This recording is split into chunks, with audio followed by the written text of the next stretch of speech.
Okay, good morning.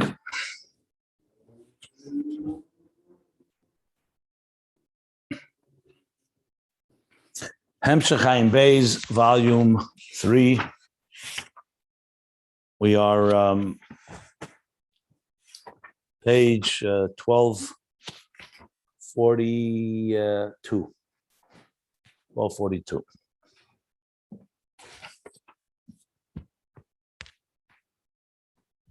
So what we learned in the last class is an explanation in talking about the zivug shalom and the zivug she'ena shalom, the complete union or the non-complete, incomplete union, as being the difference between Bina, as it faces the midas, as a mother over its chicks, a mother over its offspring.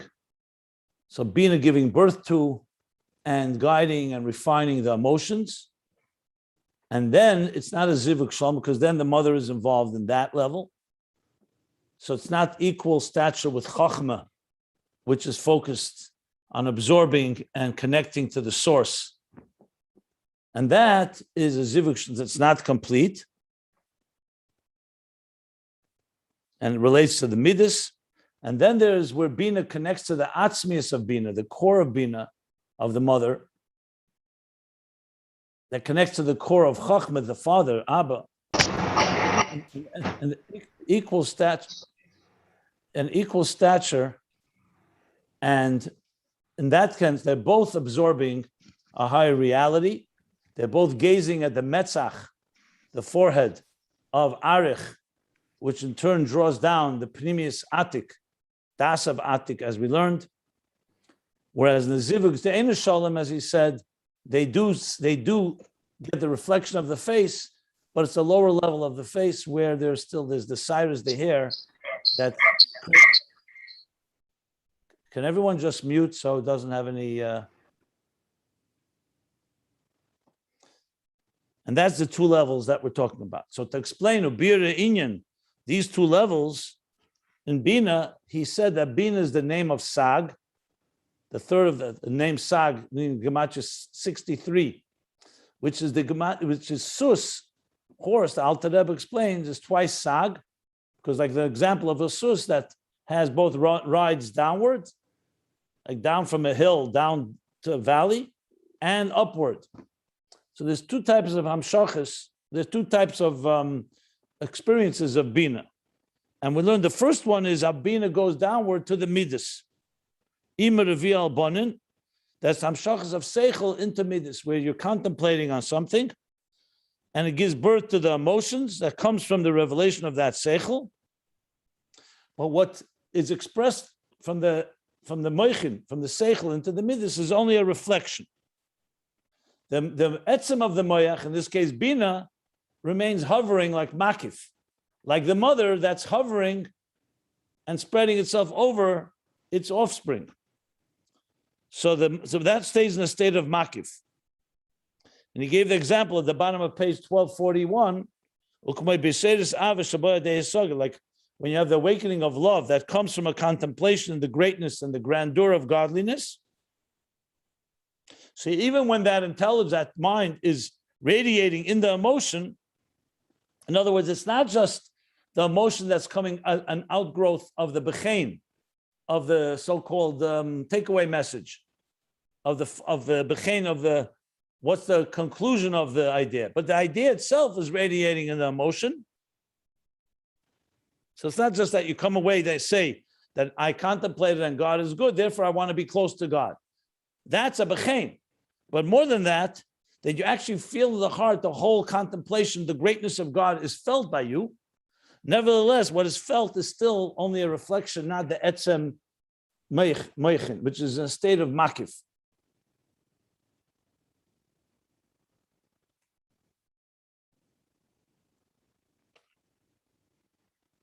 And I'm reading on the top of page 1242. V'hainu she'ena misalemes hasaga k'may ba'midah sheba ma'bechein. We're not talking about that the hasaga, the contemplation, the comprehension, I should say, is concealed like in the midah when you take away a takeaway message of a bechein. where the moichin is misam, but nevertheless, and he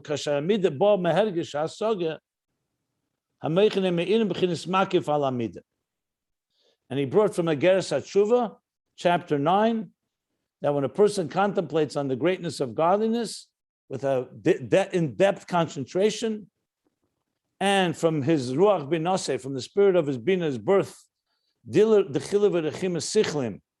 is love and awe, that are cognitive love and awe, that's when the mother, that's what's called the level where the mother is hovering over her chicks. In this case, the mother Bina is hovering over the midas, the emotions that were born from it. That's what he says. That's where we stopped, on top of page 1242. Now, just a little more context. All this is obviously part of the longer discussion.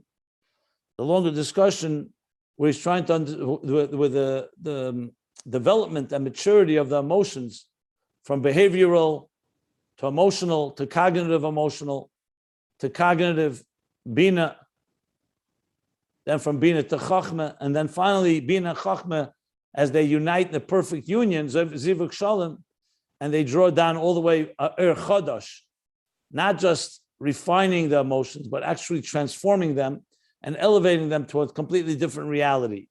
That the entire person is then transformed and absorbed by a different higher reality called godliness, not just the godliness that relates to that level. That's the broader context of what we're discussing here. So I'm going to continue now on top of page 1242. From the line that begins, the line if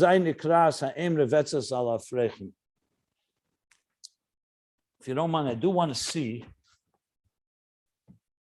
the Tanya, Ageres HaTshuva for a moment. Let me look inside. Look in the Ageres HaTshuva chapter 9 that he just cited. Let me just see if there's anything that may be helpful.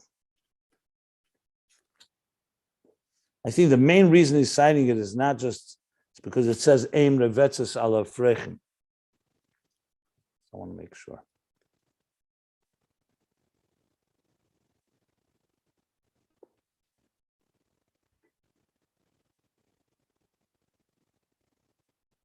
Yeah.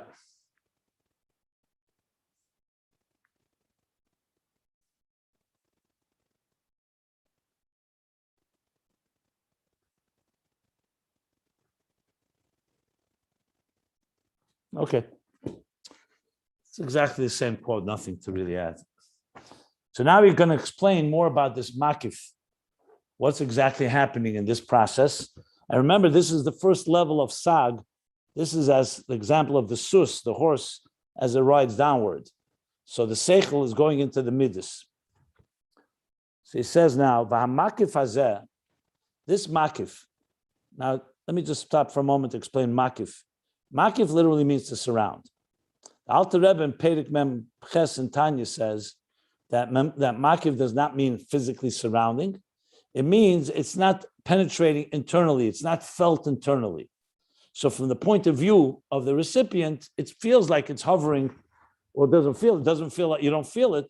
So it's like a hovering state. So makif really means, pnimi would be the energy is permeating you. Makif is that it's surrounding you, which really means it's above you, beyond you. It's like a transcendent state. So here he's saying that the moichin, the seichel of Bina, is like a mother spreading itself out and hovering over its offspring.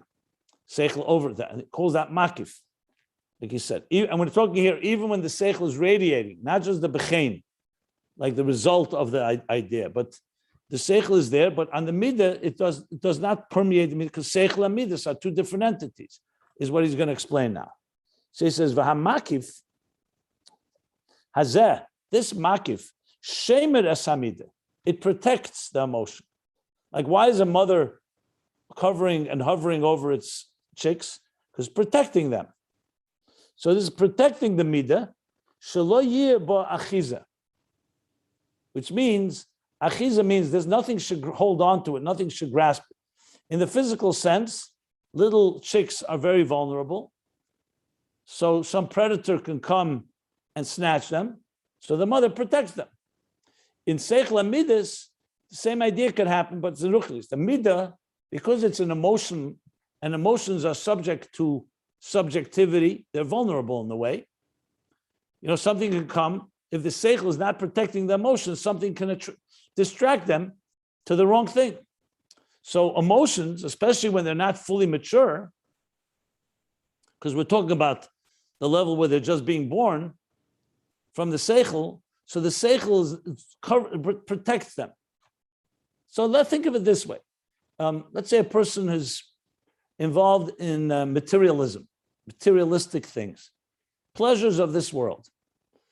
But then they come to a state where they suddenly, or not to say suddenly, they come to a point where someone is training them, that person, or they're davening properly for the first time, or not even the first time, and their contemplation on godliness is leading them to realize that their emotions should be directed toward deeper and more permanent and eternal values instead of something that's just a passing temptation. Okay, so the mind has now, a child, for example, is not capable of that yet because the child is still immature. But now the child has grown and has come to a level where they can understand that. That understanding in turn affects their feelings. So right now the feeling is, I'm not looking to do something that's menial or even something immature. But that doesn't mean that the person is out of the woods, that they suddenly become so mature, everything is fine. So it's critical that the seichel still stay there to protect and make sure that the midah should not be grasped. That means achiza by anything else. Because since it's like an early state of experience and that we're just beginning to mature, you can't just rely that just because the child has now understood the value of godliness versus the value of impermanent materialism or other instant gratification things, that you can just say, oh, everything is great. So the seichel remains there, hovers over the midah to protect it, that there shouldn't be achiza. Shezeh iyan ima revia albonin. That's the iyan, the mother hovers over or protects or spreads itself over albonin, on its children. L'shemrim elohagin aleim, to protect and to protect and lahagin and to what's the word? The hagana shmir is to protect. Lahagin would be defend. Excuse me? To defend. Okay, defend, yeah. So that's the inyan like I just explained. Ki mahamidus atzman comes from the emotions themselves. Yachal liyas yanika. There can be a yanika. The midas themselves, because they don't have the intensity, and we'll call it the objectivity, and that type of what's the word? The discipline that the mind imposes and creates. So they're vulnerable, and it can be a yanika. Yanika in Chassidus means that something could nurse and draw energy from them. They're not full, they're vulnerable, basically. Like he's going to say now, Kamay Avram, sheyotzim emeni yishmol. Avram was chesed, kindness. So yotzim emeni yishmol. So Chassidus explains why I say yotza. Yotza means Yishmael was, of course, born from him. He's his father. But the word yotza, yitzia, he went away from him. Because from midah itself can create a chesed of gedusha, can create a chesed of klipa. So Yishmael had chesed, but his chesed was guided as well and somewhat misguided by being chesed in places where they shouldn't have been chesed. Too much love, without discipline. Now Avram was controlled by his moyach, so his midah was fine. But because Yishmael came from the midah of chesed, so Chassidus explains it could be a yanika when you don't have that full control. To put it in simple terms, a child, even when a child's emotions are in the right place, we know a child is fickle. Very easy for that emotion to waver and not stand strong. Like you could see, let's say you see a child, okay, the child appreciates the need to right now behave in a certain way. 2 minutes later, you can see the child suddenly goes back into their they revert back to their natural state. Why? They didn't understand, they understood. But the emotion is still somewhat of a childish emotion. It's not yet fully been trained. It's not like the mind. The mind has that element. The child's mind is not that mature yet. A mature mind is one where once you come to a conclusion, the mind's going to stay by that conclusion. Doesn't mean we all have emotions, and we all know the nefesh abamis can easily. You don't have to be a child to be swayed. We have temptations all the time, but that's because our minds we're not letting our mind work. The impulses of the heart control our minds. But if our mind was full intensity, it would protect us from any of the subjective self-interest that can lead us astray, basically is what he's saying. So the midah itself, Yochelis Yanika, which is a strong example, because Avram is Avram Avin. We're not talking about a simple person here. And yet, there's still a Yotzim Mimenu Yishmael. Ukamoy HaTziparnayim B'Sefer HaTzbois. Again, he's being very brief here, but if you know other places in Chassidus, like the Tziparnayim, the nails at the end of the fingers, at the tip of the fingers. So we know, for example, why do we wash negel wasser? Why only our nails? Why don't we immerse altogether our whole bodies? Because the extremities of the body are the places where the yanika will always come. Bacteria and any form of impurities are not going to go where there's a lot of power. They're going to go at the edges. They go to places where there's less protection, so to speak. So wherever anything that's a little vulnerable is more prone to infection. Same thing spiritually speaking. The energy in the Tziparnayim is the least, is like the weakest. So the whole body, obviously, is a body, but the places that are most vulnerable are going to be the extremities. In this case, what Chassidus says, the Tziparnayim. The hair, by the way, is another example. Cyrus, also. That's why we cover hair, and hair is so powerful in that sense of the word. Because on one hand, it's part of the person, but on the other hand, it's on the outer edges. It's like it says about Amalek. An enemy, when they attack you, who are they going to attack? They're not going to attack the center of the army. They're going to go to the edges, to the sides, those that are more vulnerable. Or you see predators. When a bunch of antelope or other animals are running, they're going to find a weaker one that either is outside of the herd or at the edge. So that's in Gashmis. In Ruchnius, it means that the klipa, the yanika, will always come wherever you can draw energy. You're not going to go to the place that is most protected. So that's why, that's what he's saying is that, so midas are in that sense, the midas are more vulnerable and more prone to be predated, to be taken advantage of. So it says, that's the midas on their own. But when when on the midas is radiating, the level of moichin, ein yanika ma midas. There will not be a yanika. There won't be anyone nursing energy from the midas.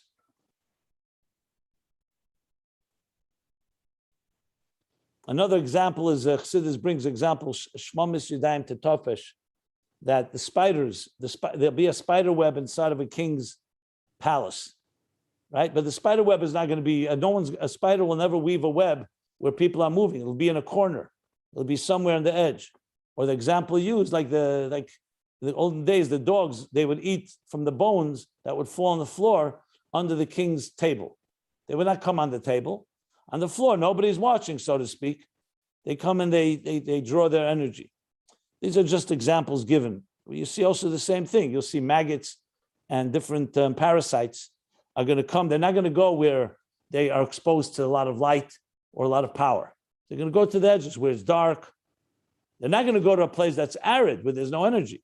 They're going to go with energy, but they're going to always go with the most vulnerable place where they can eat off of it without being seen or being attacked.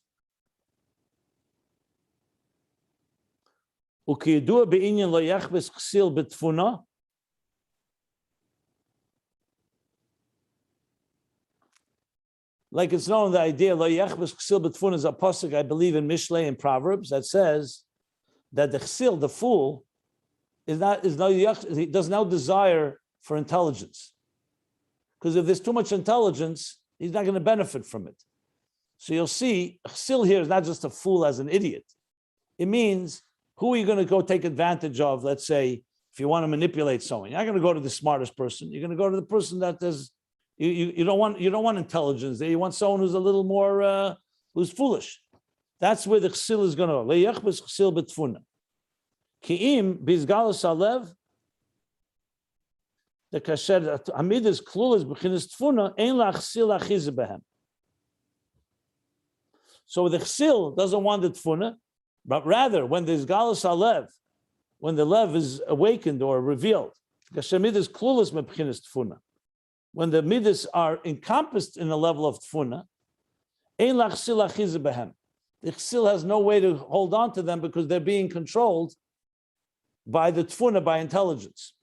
So in other words, the chsil can thrive where there's no intelligence. But when there's, I have to look at the whole pasuk. I'm not sure the ki'im Beis galus alev, the kasher amidus kluz b'chinas tfuna ein la chsil achiz behem. I think that's what it means. So when the emotions are, so to speak, more exposed, and you don't have a strong intelligence controlling them, they're more prone to be taken advantage of, basically. I think chsil goes on the Yetzer Hara there, like Zokin, Melech Zokin chsil. An old and shrewd king is not interested in tfuna, in wisdom, because when there's wisdom, then the chsil doesn't have a grasp. So the word achiza and yenika are used very common in Chassidus. Yenika sachitzenim, that the outer forces are nursing energy. And achiza means that they achiza saklipa.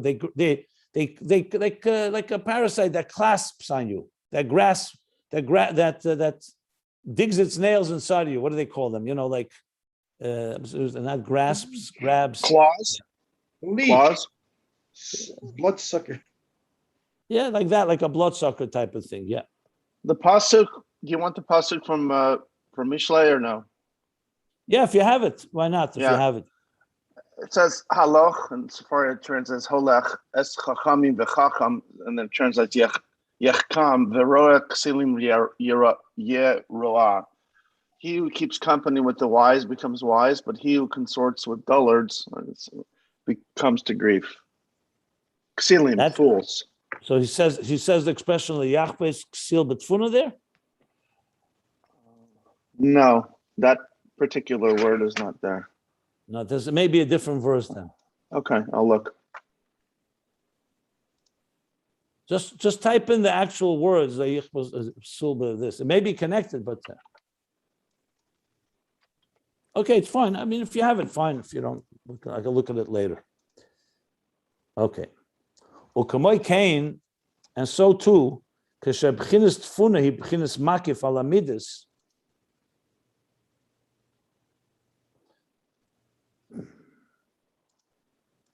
So he's saying here the midas that they're kolul, they're encompassing it intelligence. So then the chsil doesn't have a grasp. He says same thing when tfuna, which is another level in Bina, by the way. Tfuna is like the word Bina, but the Alter Rebbe in Perek Tazayin and Tanya explains a little different. Ben Ubas tfuna as it relates to midas says when the tfuna is in a state of makif, it hovers over the emotions. Shazo b'chinas va'emre vetzes. That's the level of Emre Vetz. Again, the mother that hovers, that protects, that covers over. Oh, okay. So in Eitz Chaim, he actually calls it the level of Tfuna. So when it's hovering over, how does it shame it as Hamida? It protects, then it's in a state that protects the emotion. That there shouldn't be any nursing and any drawing of energy from other forces. By dafke who bitter hamidus, and dafke through this, the intelligence, the tfuna, as it radiates and shines over the midas, that's what ultimately causes the birur. You can say the separation, the clarity, but the refinement of emotions. So to go back to the simple example, just to make it easier, I'll come back in a minute. Let me finish the paragraph, then we'll go back to the pasuk and so on, if you have found it. One second. So let's make it clear. The best example, going back, just makes it easy to understand. Obviously, this is on a deeper level. But when a child is being trained, we learned about this earlier, Mutva Murgish. We know, listen, a 2-year-old, the training is going to be very basic. But let's say a 7-year-old, an 8-year-old, 10-year-old. So the more the intelligence is coming into play, the more intelligence that child has, the more you can expect the discipline. Why? Because the intelligence is curbing and taming and in many ways refining the emotions. But this is what true education is about. When you're teaching a child who, let's say, has wild emotions, a child is very restless, a child that grabs toys from their friends, a child that's aggressive. I mean, I'm not saying necessarily bad. It's just a child is natural impulses, just following their natural impulses. So what is part of education is you don't want to repress the child's energy. You want to harness it. So like telling a child, you know what? In playtime, we'll soon have a time, you'll be able to do whatever you like.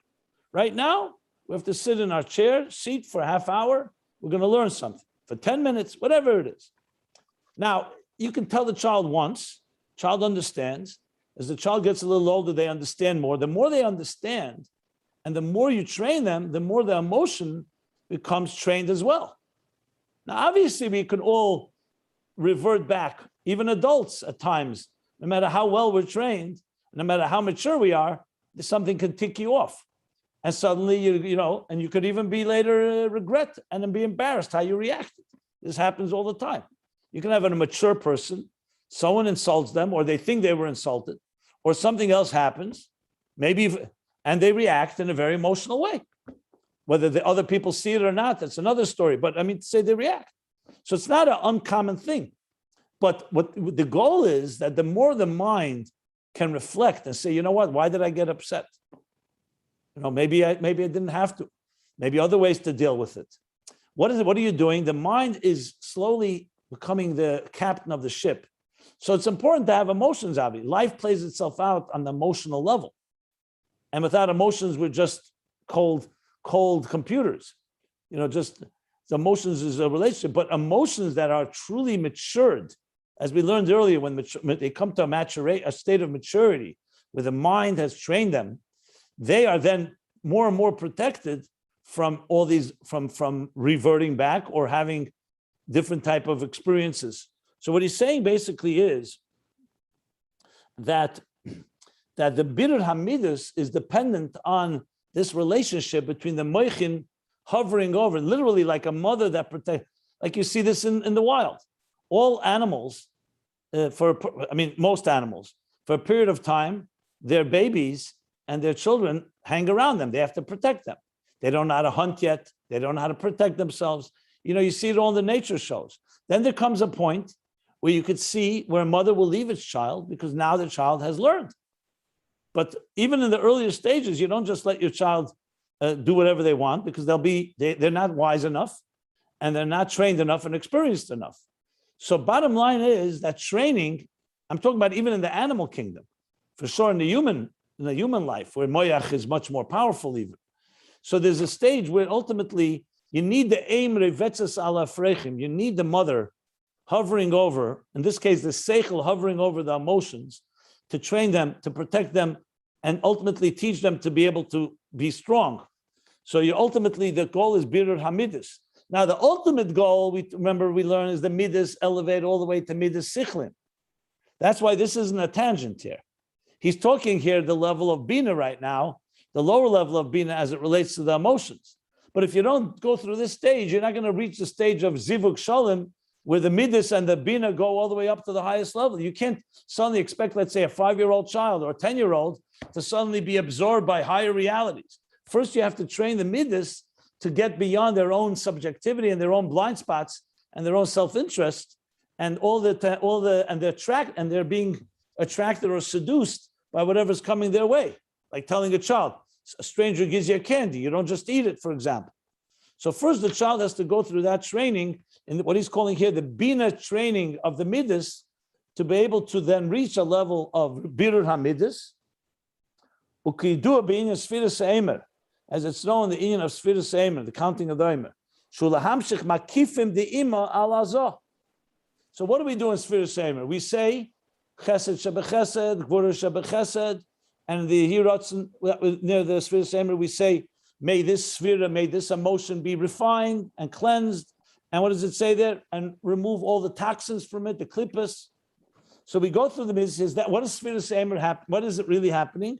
He says it's the Bina, it's your bamshik, the makif of ima, of Bina, al hazah, over the midas of Zohar Ampin, the midas, the emotions, by dezehu abir. So when you say Baruch Atah Hashem Elokeinu, you count Sfiras Eimer. So the way Kabbalah Chassidus explains it, you're actually using you don't see the focus on Bina there, but the fact that you're focusing on the midas and refining them through the blessings that we say and through the Aveda that we do, what we're doing is we're mamshel the makif of Ima, the protector here, Meichin, Seichel, on the midas of Zah, and through that you are refining them. Well, bir means to separate and to clarify, but also ultimately to refine them. The Mishlei fits. The Mishlei fits in. Sorry. Let me just finish the paragraph. I'll go back. I just want to get the flow. 1 second. 2 more lines. Well, commotion is barely ill. Like we learned earlier, Dibra Maskal Atem Nitzavim. So he refers us back to volume 2, page 1138. Let me just finish the end of this paragraph and we're going to go back. Omnam. However, with all this, so as much as it's accomplishing the protection of its offspring, of the midas, Bina itself, it's a yerida from its core essence. Because the meichin are not involved just in their own understanding; they're involved in protecting and transmitting that awareness into the emotions. Being that it's meichin to the midas and it's right now its function is being a makif, hovering above them. So it's not Bina in its core essence.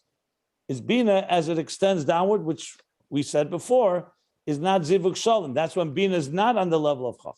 He's now going to speak in the next paragraph, the second level of Sa'g. Remember, Sus is twice 63, 126. So he's now going to speak about the next paragraph. But let's stop here. First of all, that if you have the verse, good, and if there are any questions. Could you call that also makif? The etzem, not Nimshach al Moichin. We didn't learn the etzem yet. We're going to learn the next paragraph. No, but I'm asking you, this is called makif or it's above makif even? Which? What? The etzem. We didn't learn about it yet. It's the next paragraph. I don't know. I mean, right now, he said that this level of Sa'g, Bina, is not the etzem, is the ha'ara. That's actually it's yerida toward the midas. That's all he said so far. I don't know what the etzem. We'll soon learn. Next paragraph. So the Mishlei is Perak Yud Ches Pasuk Beis, which says Lo Yachpotz Ksil Bisvuna Ki Im Behiskalus Libo. The fool does not desire understanding, but only to air his thoughts. So it fits perfectly. Okay, yeah. And the Rebbe Rashab, however, says his galus liboy, he's teaching not the literal taich. The literal taich, all he wants is his heart. Here he's saying his galus alev, leich b'schil b'tfunikim b'his galus alev. Oh, maybe you're right. No. Maybe I'm wrong. No. Let's go back to that. Leich b'schil b'tfunikim b'his galus alev, right? He doesn't desire tfuna, only he wants whatever his emotions want. That's what you're saying. Basically, yes. No direction and no guidance from the tfuna, right? So that means kasher midas klus b'chinas tfuna. When the midas have tfuna, the chsil has no handle there because the chsil it basically nullifies the chsil because the chsil thrives on when there's no intelligence and just letting his heart do whatever he wants. Okay, good. Yeah. Good. It's interesting he's using the word tzfuna, which is, of course, connected to Bina, and we're talking about Bina here. So, I mean, would you say there's something we can get out of that as well? Yeah, Perik Tazayin and Tanya, I quoted before, says tfuna is Bina as it relates to Midas. Tfuna is the letters Ben Bas. And in the parentheses here, he says that this level of aim, Revetzes Aleph Rechim, is tfuna.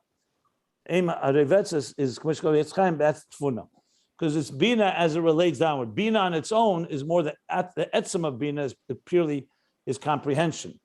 So correct. Tfuna is like chesenius bina. So is ruach shtus like the midos run amok without any mochin sichlim governing them? Yeah, essentially yes. Yeah, it's like when a person ein adam ever avera, a person doesn't sin unless they have a moment of shtus, which is like the chsil, because we call the shtus fool. Because if we really contemplated and knew the consequences of our behavior, would any normal person put their hand in fire? So if you see someone putting their hand in fire, it means either they're not thinking, they don't realize it's fire, or they don't realize that fire is damaging. That means the mind is not working. There's a blind spot. So that's correct, yeah. Well, later in chapter 9 in Tanya, he talks about it very directly, that the animal soul resides in the emotions, and the divine soul resides in the mind. And that's the battle between mind and heart. Like, when each of us is tempted by whatever we're tempted by, whether it's seduced by something that we are drawn, attracted to, or we suddenly get someone says something to us and we suddenly have a tantrum, at all it means that the mind is not really controlling the ship. The emotions are just following their own whims. Now, at times, galus riboy. That's Ayin Beis galus riboy. That's called. That's based on the pasuk in Mishlei that we just read. Yeah. That is not controlled by Tvona, just the right. Like you see, people are completely undisciplined. They go somewhere, whatever they want. That's what they're just drawn by whatever their emotions direct them to. It's essentially how most people live their life, frankly. When it comes to talking about personal matters, comes to business and other things, people are more controlled and more disciplined. But we are emotional creatures at the end of the day. This whole thing is about developing a more mature emotional and intellectual state. Well, a mature intellectual state that will affect our emotions. Any other questions? If not, let's continue the theme here. I know you said it's connected to the future, but in general, when you say makif, that means it's connected to a lower level, right? You cannot say something that is not connected to a lower level, that it's still called makif. Chassidus says that makif has two sides to it. On one hand, it's not pnimi, mamish, internalized and integrated. But when you say makif, means there's a shaykhis, because at least it's makif ala elamis. That means it's above, but it still relates. Yes, correct. I'll give you an example. Sukkis, we also have the concept of makif in the bina. I was about to say sukkis and the daled minim, same thing, talis and tzitzis are classic examples from makif and pnimi. The sukkah is a makif, like you said, makif from the ima. The lulav and esrig v'lekachtem lachem, the pnimi yuschem. So attack, you don't take it inside your body, but you take it to your heart. Talis surrounds your body, but it doesn't enter. Tzitzis is amshachas that are more pnimi. The difference, like he says in Tanya, Perikei, teiroscha b'seich meyai. You learn Torah, your mind, you internalize. Mitzvahs, you don't internalize a mitzvah. Mitzvahs, you do it, and you're surrounded by it. Mitzvahs create makif, and Torah is internal. So the concept exists everywhere in Torah and mitzvahs and Yiddishkeit.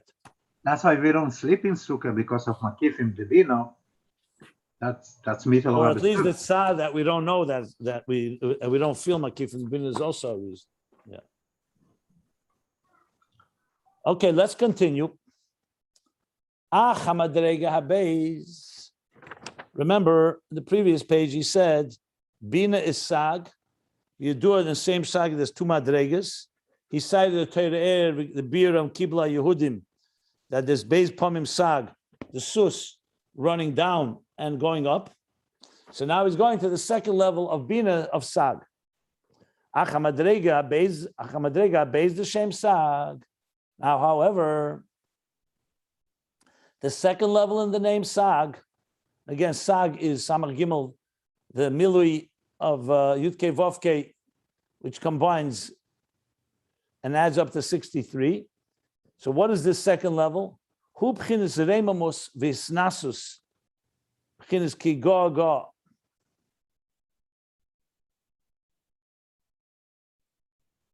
This is not a level of going down, this is the opposite. This is the level of exaltedness and elevation. You say go was talking about the greatness of something. So you're now looking up, not looking down. In the context of the Kibla Yehudim, if I recall correctly, he says, Sus asher rochav alav hamelech. There's one thing, the sus takes the melech downward, but the sus also can elevate, can go upward. So now he's talking about the second level going upward. B'hainu, he's going to explain.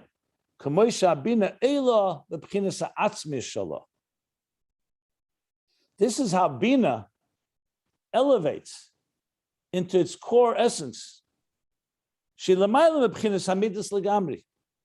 where it's completely higher than the emotions.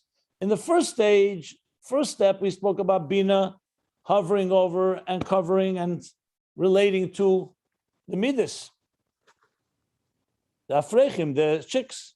Here, the opposite. Bina is going upward and completely no connection at all to the midas below. And now he explains, we just said that Bina is the mother of the children and protects them. He says, that which we said that Bina is the mother of the children, Mokar Lamid is the source for the emotions, that's the outer dimension of Bina. That means referring to Bina as it's a state of understanding, comprehending. So in Hasaga itself, Hasaga is chesenius because you're understanding something. And as we learned, when we understand something, it's not the thing itself, you're understanding it. But in understanding itself, there's chesenius and primius Hasaga. So in other words, in the chesenius of chesenius and primius of chesenius. I'll explain more in a moment. But basically, it's all about the Hasaga, chesenius. Ubezehu sheyesh chiluk ben abina lebchinas chochma. One second. First of all, there's not a short print. There's parentheses will stuff. Okay.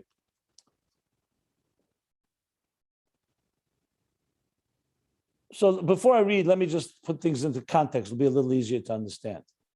Remember when we learned about Chochma, we also said Chochma has two things to it. There's Chochma as the beginning of intelligence.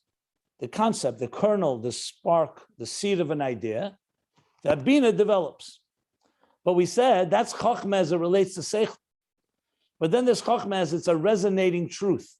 Chochma senses something higher. Not Chochma as it relates to Bina. That Chochma is the spark, and Chochma is the seed, and Bina develops it. Chochma is the father, Bina is the mother in that sense. But Chochma as it's, we call it Hanocha Sichlis, or the Nekuda Pnimius, Hakavana Pnimius, or Riyah, visualizing clarity about a higher truth. In Bina 2, we're going to learn, and we've learned this also in volume, if I recall, in volume 2 as well. Bina also has two elements. There's Bina as understanding something, but the ultimate goal in Bina is you want it to experience also the truth of Chochma in it. So he's going to explain that in Bina, this Chetzenis Bina is Hasagid, understanding. So you take a Nekud of Chochma and you understand it in Bina. And then there's going to be Atzmis Bina. The Atzmis Bina, which is a state of elevation where Bina not looking at developing the idea and going downward, breaking it into details, and then relating them to the emotions, but how Bina goes all the way back to the source. So here's how he explains it. So he says like this. The Bina is Ema Bonim, that's Chetzenis Bina. That's a state of Hasaga. It's understanding something. And in this, there's a difference between Bina and Chochma. The Bina B'chinas Mokar HaKarev. Bina is a close source to that which comes beneath it, which in this case would be the midas.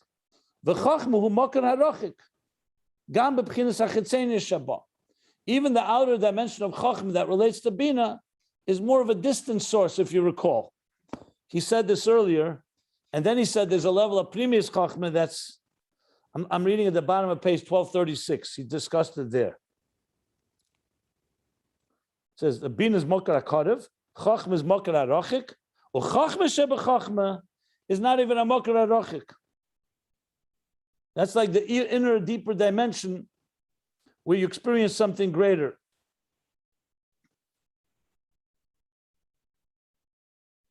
What is the gam? Because Chochma also has a chitzenius Chochma. The Pnimius Chochma is also a mocker? Where do you see Primis HaChochma? He's saying, So gam, compared to Bina, even chitzenius HaChochma is a Mokar HaRachik. That's what he's saying. Well, listen, in Chochma itself, there could be three levels: Chitzenius HaChochma, Pnimis HaChochma, and Chochma Sheba Chochma. So earlier he said that Chochma Sheba Chochma is not even a Mokar HaRachik. Pnimis HaChochma here would be Mokar HaRachik, and even Chitzenius HaChochma is also Mokar HaRachik. But let's not talk about these are technical terms. What we're talking about here is that the Chochma, there's the level of Chochma is the beginning, is the first Nakuda that leads into Bina. Let me read and explain. Let me read the whole thing. I'll explain it all. Okay, so that's Bina-Sa'g of Bina. So there's this distinction. Bina is a Mokar HaKarev because you understand something.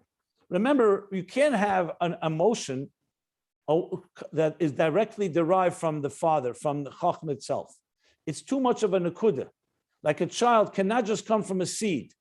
It needs to have also the womb, the fertilized egg, and the womb that develops the Bina develops an idea to the point that it can then train the midas to be disciplined and refined. Think of it this way. If you speak to a child and you're training the child to behave in a certain disciplined way, it can't be just chochma. It's not just a spark. You need to explain to the child. It needs to be in details. That's how a child understands it. So the Mokar HaKarev is Bina relates.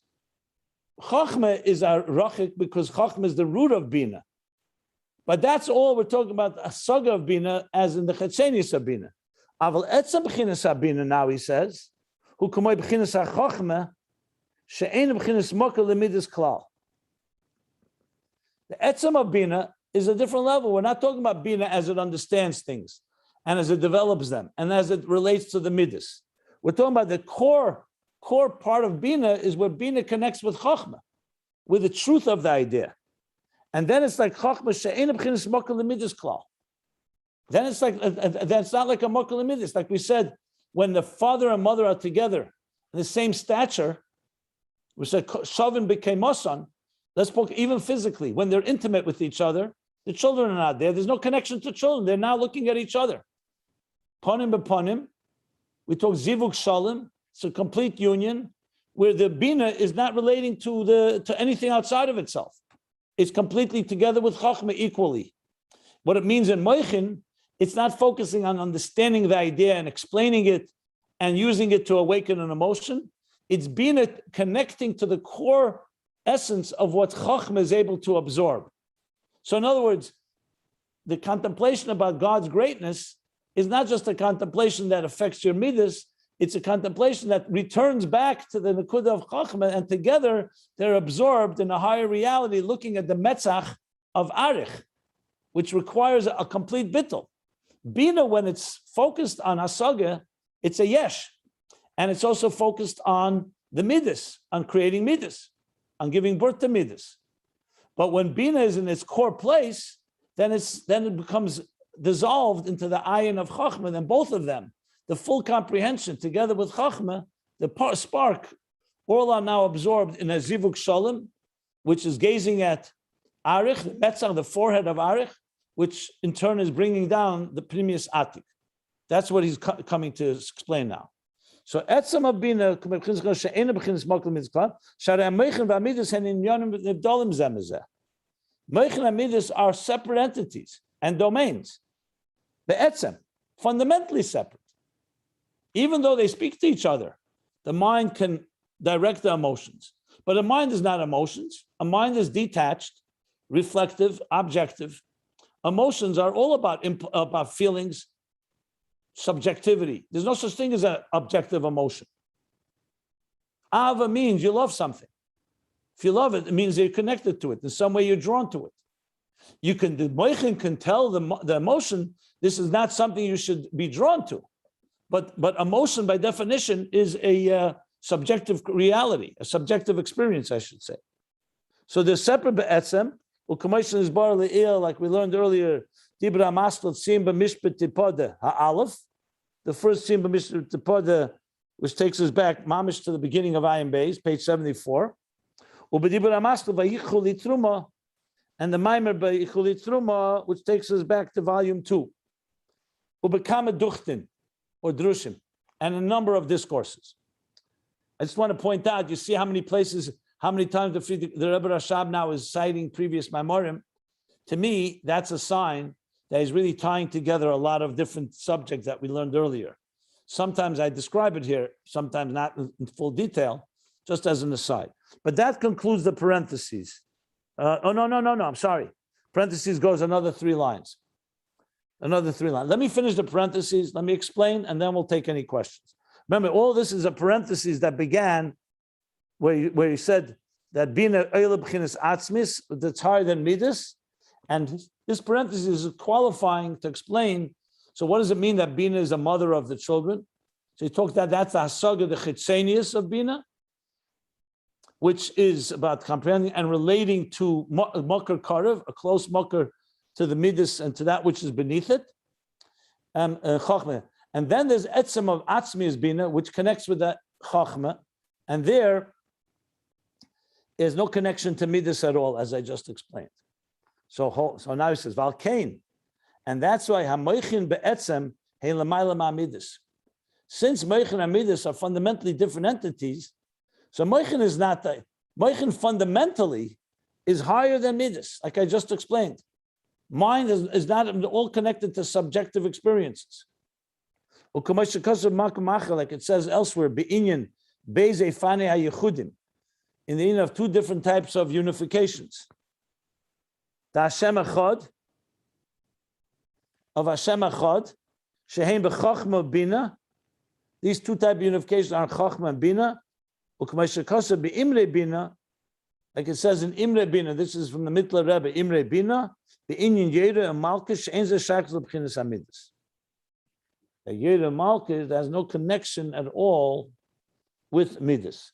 I'd have to go look up the Imre Bina to understand the full point, but he's saying essentially that there's a yichud, where there's a relationship with the Midas and emotions, and then there's a yichud of Hashem Echad and Chochma and Bina that is above their relationship with Midas, which is what he wants to say is the etzem of Bina. So clearly in Imre Bina, this is discussed more at length. I have to look up the details. This concludes the parentheses. So we have now a second level in Bina, which looks upward, and it's focused on the Reimamus, Isnasus, Goyaga, yeah. The Maila from completely higher than Midas. Okay. It said basically fane hayechudim, the avaya echolim b'chochma bino. Both are in chochma bino, not in Midas. Yeah, one of them is a yichud where Chochma Bina, especially Bina, have a connection to Midas, and one is a yichud that's higher than Midas. In the Shaykhis. That's what he discusses there. I want to look it up before I elaborate on that. Okay. Are you taking questions? I want to, but I want to just see one thing before I do. 1 second.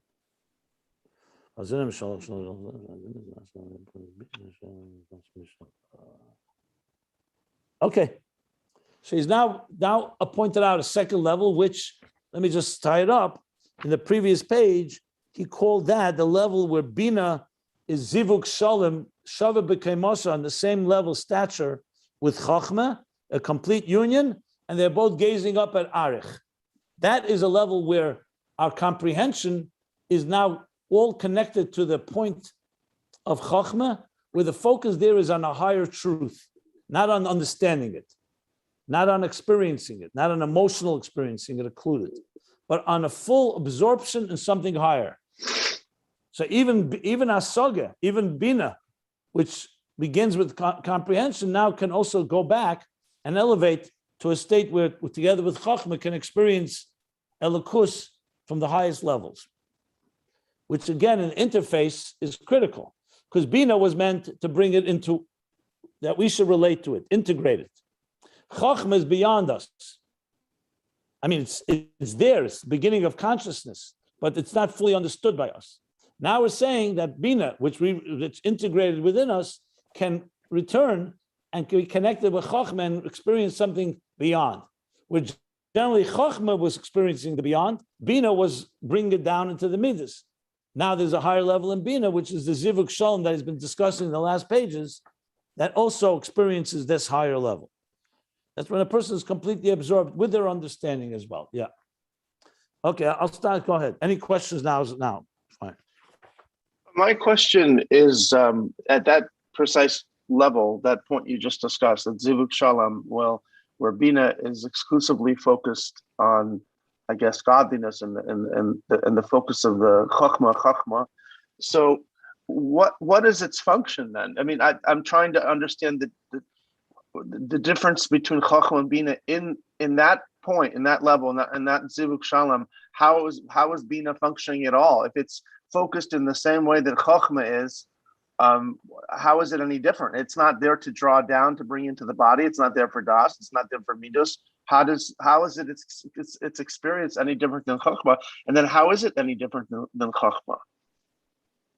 I would reserve the answer for that after we finish learning this section, because he's going to talk about some of this, and what you'll see is that the point here is, it's like asking a question when a teacher teaches a student Ayin Beis and is patiently explaining it, not just on the teacher's level, but on the student's level, and the student understands it well. Then the student grows and can now understand deeper things. Their Bina is growing. And as their Bina grows, they can understand deeper truths of the Chochma that the teacher understands that was coming. So now when Bina at some point, like we say, Adar boy shnin loy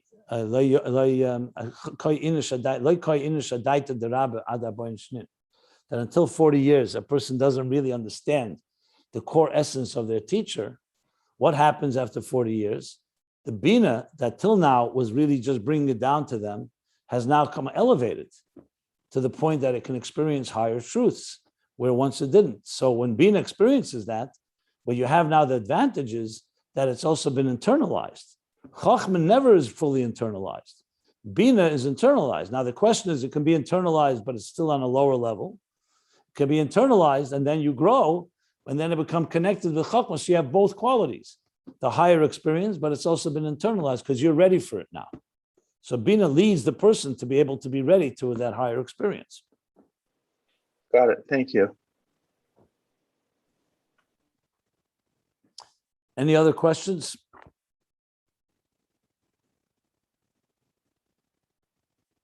Okay.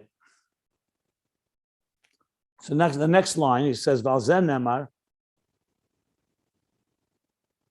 because what we've established is that Bina has two levels, clear.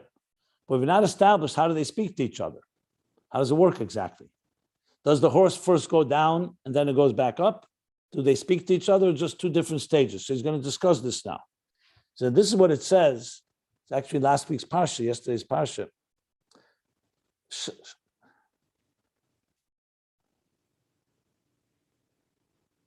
Shlach tishlach esa'im. Shalach tishlach esa'im. Talking about the mitzvah of Shiluach HaKan. What did I say? I didn't say that? Shalach tishalach, right. Shalach tishalach esa'im. So it's talking about the mitzvah of Shiluach HaKan. The mitzvah of sending away the mother if you're going to take the eggs or the chicks. So what does that mean exactly? So he says, this aim we're talking about is Bina.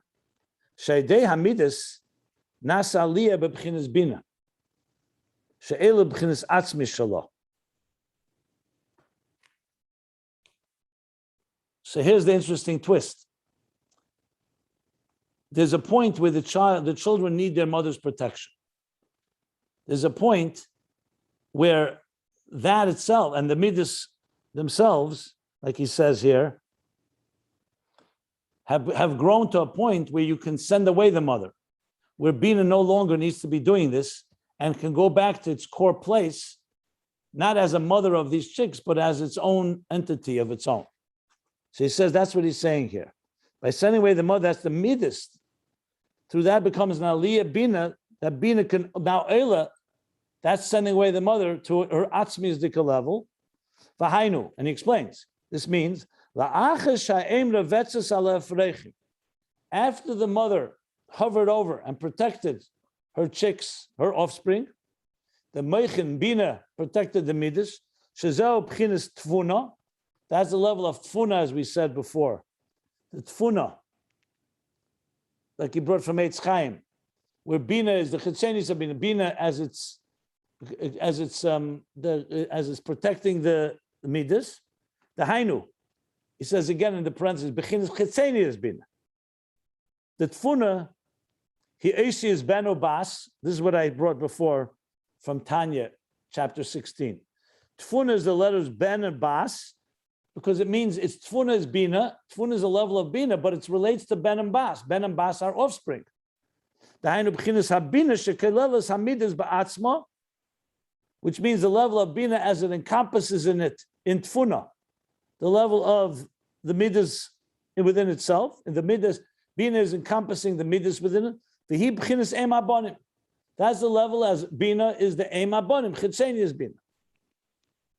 Shehi b'chinas mokel the midas. In that state, when it's revetzes ala afrechim, it's giving birth. It's the mokel the midas. It's the source from is lias leidas hamidas.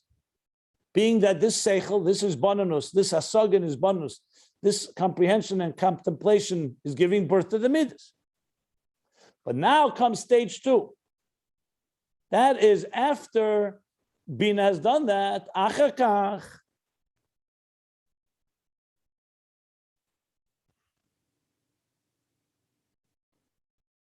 Shlach tishlach is a aim. Send away the mother. Shal yedei hamidas.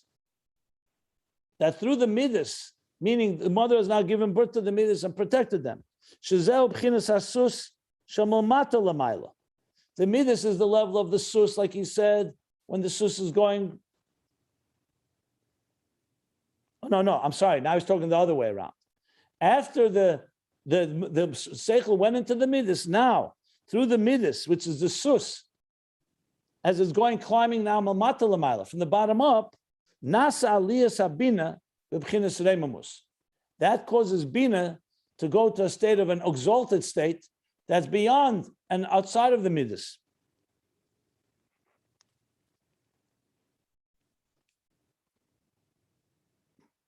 How is he not repeating himself? What does this past few psukim come to explain different than what he said above it? Well, first of all, it's a somewhat different words and it's more elaboration. I don't think it's just redundant. Then which word are you talking about? Give me an example. It's a major thing that he's saying here. He's saying Before he that just- Alidei before- Amidas, you're reaching the Atzmius. I mean, one second. Let me explain. Let me finish it. I'll explain. He began simply saying, after stating that there's these 2 stages of Bina, the outer Bina and Bina as it stands in the Reimamus, like he said, which higher than Midas. So now he said, this is the explanation of the sending away of the mother. Shlach tishlach. Now what? That after, let's just put it this way. Like I mentioned before, after the mother has done her job of protecting her chicks and her eggs and everything, there comes a stage where the mother is being sent and elevated back to her own level, not as a mother relating to the children. So now he's saying, so the midas themselves, because they've grown to a point where they are no so-called not longer dependent on the mother, they themselves catapult the mother, because that's the cause. Why do you send away the mother? You don't just send away the mother, you're sending the mother away because there are eggs or chicks you want to take. the person wants to take them to use them for whatever they want to use them. So that's causing you to send away the mother. So it means that the midas in this case, because they're ready to be used, that causes the elevation. So he began by just saying,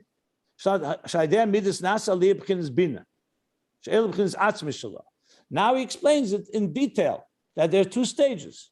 At first comes the level that the mother protects her offspring, which is the level of Bina, and he adds more details. Chetzenius, Bina, Tfuna, etc., etc. And that's Moker and later. Now comes stage 2, that you're sending away the mother, which means through the midas, which are the level of the sus now climbing up, not going down. Sag, Bina climbing up, he says, Nasaliyas Abina. So it's true, yeah. He technically said it before, but now he spelled out the two stages in detail and how one feeds into the other. So he's saying this aliyah. As I said, let's not have a conversation. Right? Let me finish explaining, and then we'll go back. And if you have any questions, I think that's better to do because there's others on the call. Yeah, I have a question now. Okay, fine. So keep the question. If you don't mind, keep the question. I'll stop shortly. Let me just finish the subject here. Nas aliyas abina b'chinas reimamus. Let me see. Now the parentheses is a little Kabbalistic.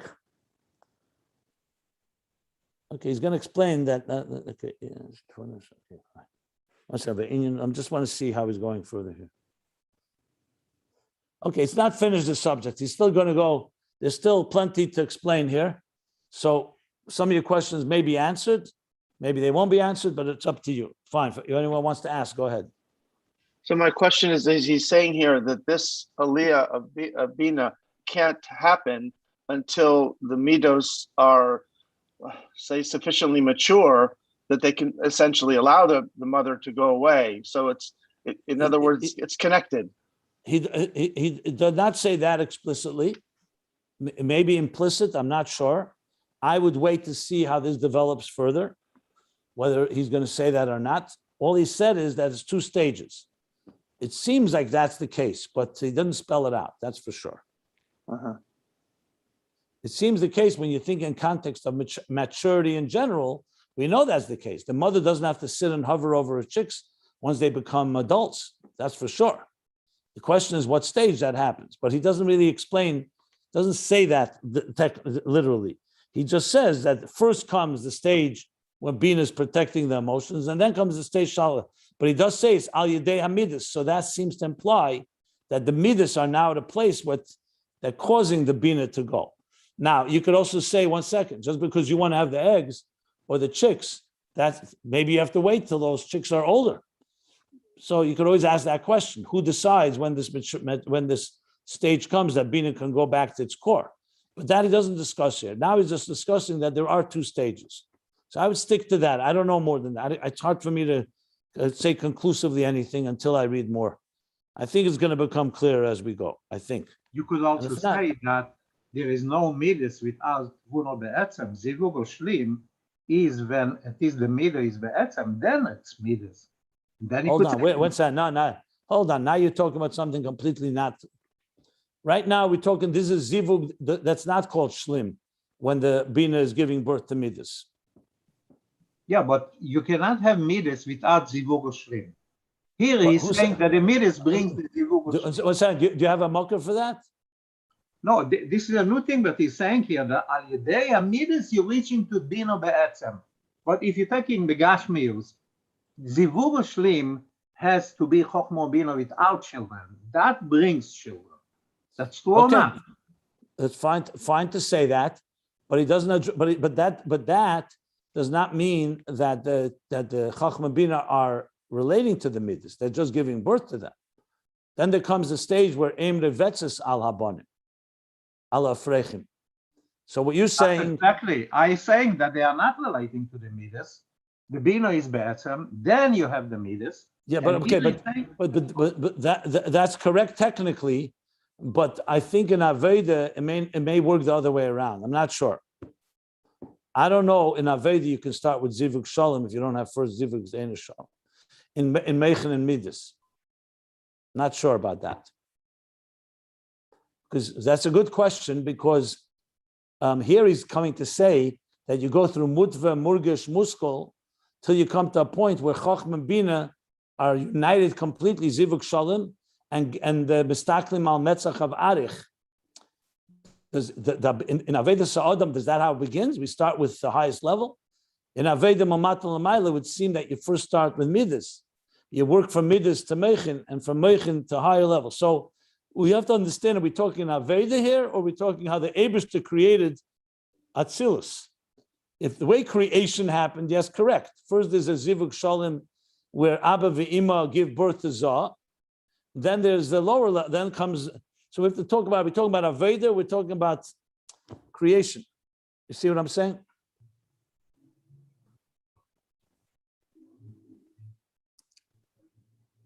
But it's a good point. I want to address that later. I'm not sure right now how to place that exactly. Because in Aveda, for sure, you have to start with the lowest level and then you grow. A child is not a zivuk shalom. Even though, yes, the child is a product of the zivuk shalom, but the child in its Aveda first starts with mutva, for midas. And midas go to seichel, and then seichel higher, higher, higher. So I think in Aveda, it's mamata l'mayla. In creation, where the Eibishter made it, you started with Abba ve'ima give birth to Zah, and then the Bina goes down to Zah, Shemeres Hamidis, from a unique, etc. And then Bina goes back up. So we have to figure out why is Bina going back up. So instead, I'm not clear exactly what we're talking about. Why should Bina go back up now if you're not if it was already up there together with the Chochma? Why is it came down? Why is it returning for another hamshacha, for another birth of midas? Maybe, I don't know. It's a good question that needs to be addressed. I can't really fully explain it right now. I need more information personally. Yeah, I hear what you're saying, but even in Avoida, the shleimus hamidis is only if you have shleimus habino. Chochma ubino are the but that's mamata l'mayla. That's mamata l'mayla. That's not mamayla. That's exactly what he says in this in the hemshech here. You start with mutva, teva, then you go to midas, the midas hapi seichel, bina, then you go to chochma, then you go to zivuk shalom. So yes, the shleimus. He even said that shleimus hagdolos. These were the words. The words on page 1240. He said these words exactly. 1 second. Not 1240. Where is it? 1 second. Very powerful words. He said. Where is it? Where am I? What page are we on? I'm all confused here. Page 12. Okay, 12, okay, I got it. This is what he said. 1 second. Let me just see here.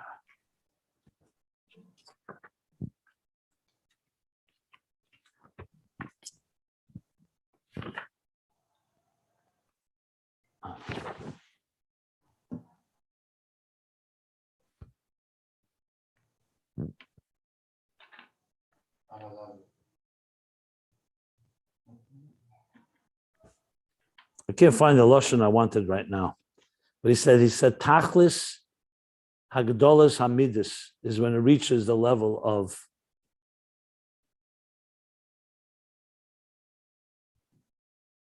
Why am I not seeing it?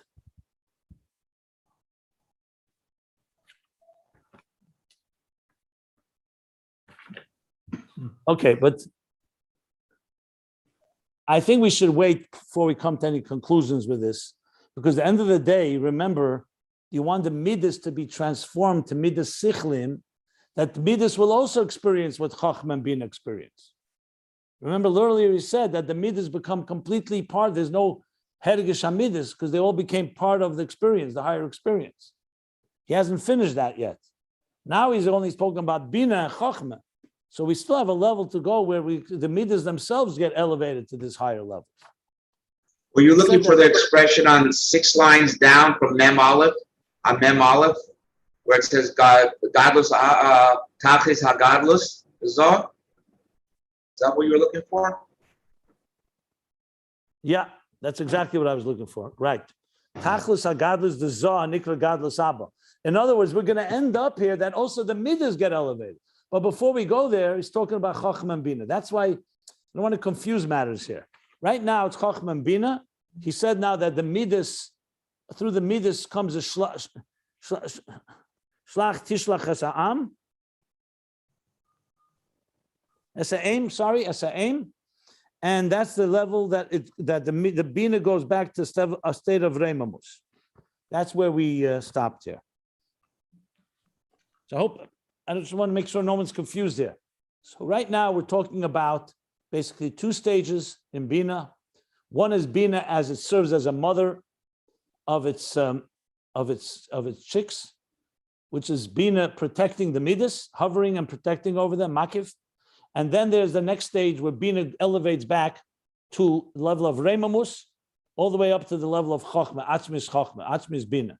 And he says shlach tishlach hasa'im is that level that through the midas then comes, which means through the bina protecting the midas comes to the stage that bina now goes back to its source. But what's not clear is all the different stages and how that all happens. That's what I've been discussing now. So I want to just keep focused on what we're learning here, and before we go to the whole picture. Yeah, I agree with you. It's not clear. This is the contradiction, Perek Gimel and Tanya. It's a contradiction. There he's saying that the midas are results of the bina. Here you're saying that the midas are making the bina in a higher and an etzam level. This is not the It's two separate. No, it's not a stira. Because the bina, he also says here, bina gives birth, he says, leidus hamidus. He said, bina is lias leidus hamichitzeni is bina, brings leidus hamidus. Let's not confuse, man. Okay, you know what? We're going to get back to this. I don't want to go there right now. It's just confusing the pshat, what we're learning here. Right now, the focus is the two levels of bina, the lower level and the higher level. That's what we need to know now. I've always said, we got to learn what we're learning now. If not, we're going to get overwhelmed by the whole thing. So let's see where he's going to go with it. I think I'll stop here, actually. Any other questions anybody wants to ask?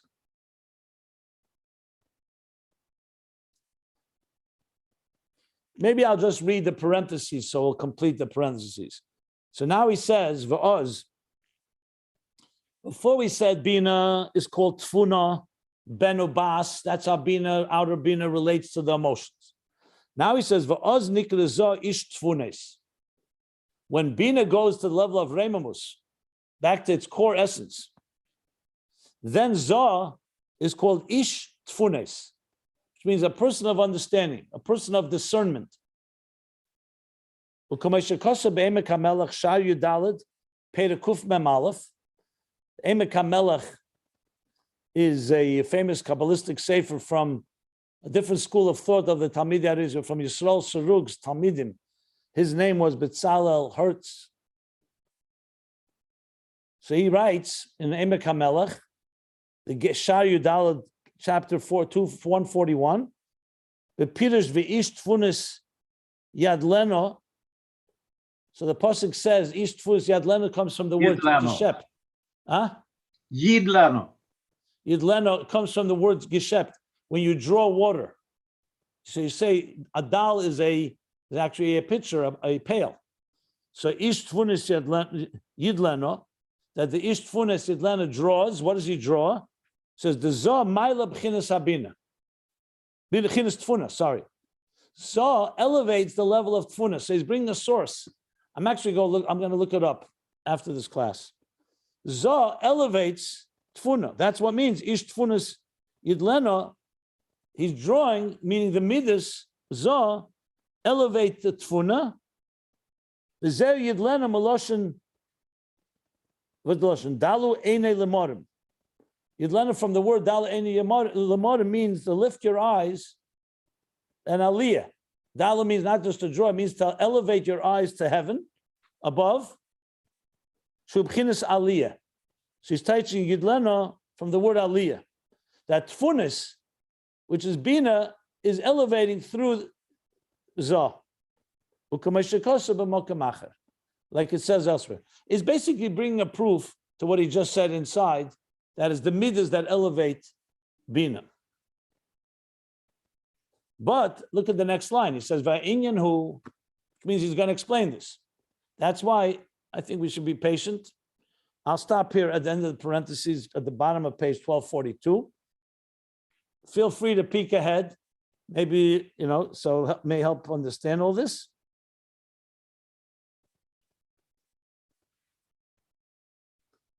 But it's fascinating stuff in the whole process of the elevation of everything. Ooh. Okay.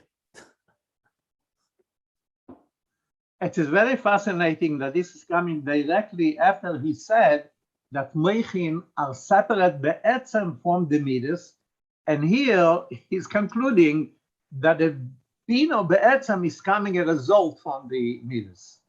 No. That's not at all what he said here. I'm sorry. It's not what he said here at all. What did he say? First of all, he made it very clear that that Bina gives birth to the midas. He's not saying the midas give birth to Bina. The Bina gives birth to the midas. It protects the midas. It helps them grow and mature. Let's not forget that whole piece. We discussed at length the first level of Bina. Then something happens next. Then once these midas clearly are developed, they give back something to the mother.